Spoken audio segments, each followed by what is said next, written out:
Hi everyone, my name is Michaela. I use she, her pronouns, and I am a Filipino woman with black hair up to my shoulders with blonde ends, brown eyes, tan skin, and I'm wearing a black shirt that says Girls Code.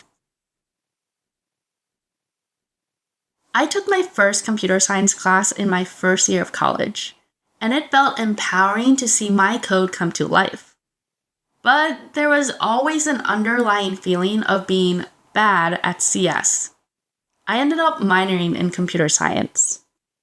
And today, I'm a computer science educator examining my own journey of why a high-achieving girl of color that was so interested in tech didn't have the courage to major in computer science.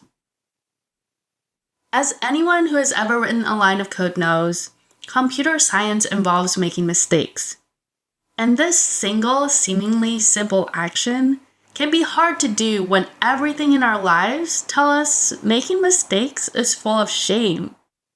Sure, we can quote the many people before us that have taught us failure is our teacher, but I want you to really reflect on the last time you made a mistake. How did that affect how you see yourself? As the quote-unquote smart kid, if I failed at something, it felt like I just wasn't good at it. As the eldest daughter of immigrants, I had to show my family I was constantly succeeding to achieve the American dream.